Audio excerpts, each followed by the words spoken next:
আমরা কয়েকদিন ধরে দেখছি আজকে আমাদের ঢাকা মেডিকেলের আইসিইউতে আমাদের মাগুরার ছোট্ট এক বোন আসিয়া মৃত্যুর সাথে পাঞ্জা লড়ছে।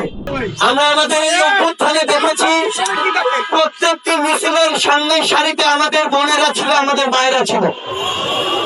আমরা আমাদের এই অভ্যুত্থানে যখন আমাদের মিছিলের সামনের সারিতে 100 জন বোন দাঁড়িয়ে যেত, সেটা আমাদেরকে কয়েক হাজার ভাইয়ের চেয়ে বেশি মনে এবং সাহস দিত। এবং এই 100 জন নারী তখন ওই খুনি হাসিনার যে রেজিম, সেই রেজিমের স্তম্ভগুলোতে কিন্তু কাঁপন ঢালাতো।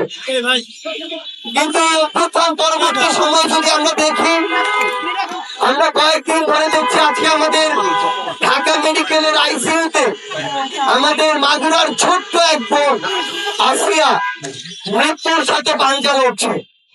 এই স্বপ্নদের দৃষ্টি থেকে আমাদের বোনদেরকে রক্ষা করা এখন একটি চ্যালেঞ্জ হয়ে দাঁড়িয়েছে।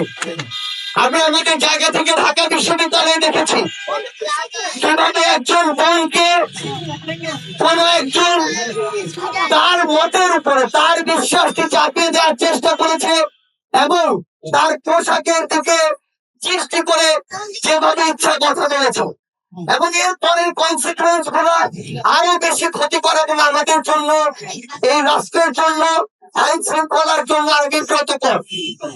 আমরা ঘন্টার পর ঘন্টা এসে থানায় দাঁড়িয়ে থাকি, আমরা আইন শৃঙ্খলা রক্ষাকারী বাহিনীকে যদি বাধ্য করি, আমরা যদি একদিনের মধ্যে জামিন নিতে বাধ্য করি, এই সামগ্রিক প্রক্রিয়াগুলো একটি রাষ্ট্র সঠিকভাবে চলার জন্য অনেক বড় একটি বাধা হয়ে দাঁড়ায়।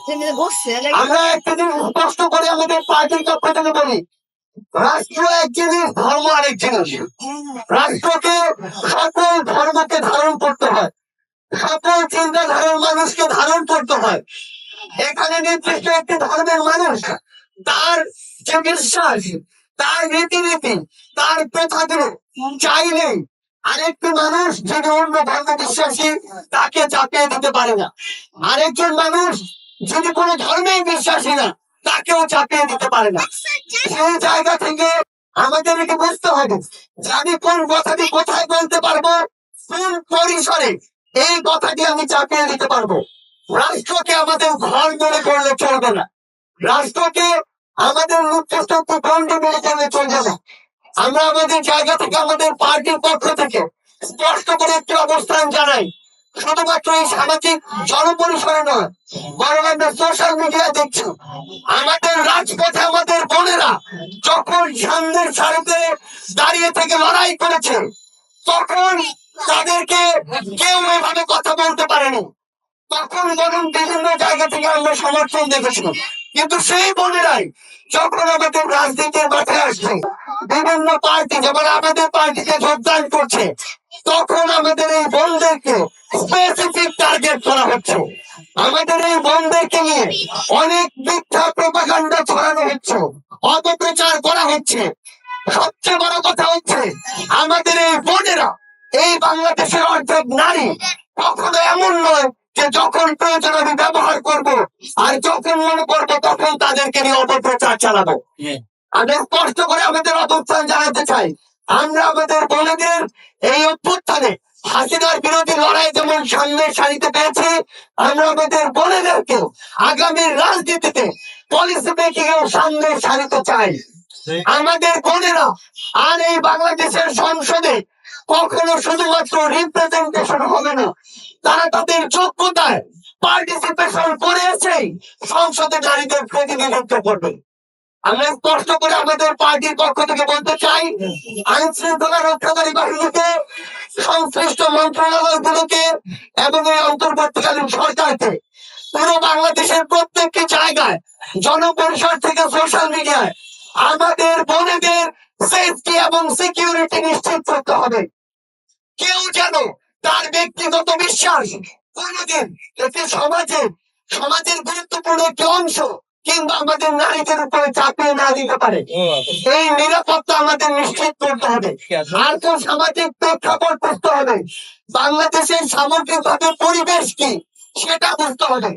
এগুলোর বাইরে গিয়ে কেউ যদি কোনো ধরনের মব কালচারকে ব্যবহার করে বিন্দু মাত্র আমাদের বোনদের দিকে দৃষ্টি দেওয়ার চেষ্টা করে কিংবা তাদের সিকিউরিটি বিঘ্নিত করার চেষ্টা করে, তাহলে আমাদের এই আইন শৃঙ্খলা রক্ষাকারী বাহিনী এবং সংশ্লিষ্ট মন্ত্রণালয়গুলো ব্যর্থতার প্রমাণিত হবে।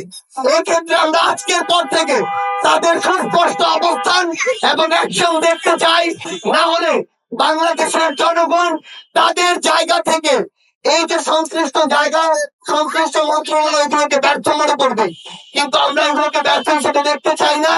আজকের পর থেকে শুধু কথা নয়, আমরা কাজ দেখতে চাই এবং আমাদের নারীদের, বোনদের, মায়েদেরকে আমরা যেন এই সমাজে, এই রাষ্ট্রে তারা যতটুকু ডিজার্ভ করে এবং যতটুকু হওয়া উচিত ততটুকু জায়গা আমরা করে দিতে পারি, ততটুকু সেফটি এবং সিকিউরিটি আমরা সবাই ঐক্যবদ্ধভাবে নিশ্চিত করতে পারি।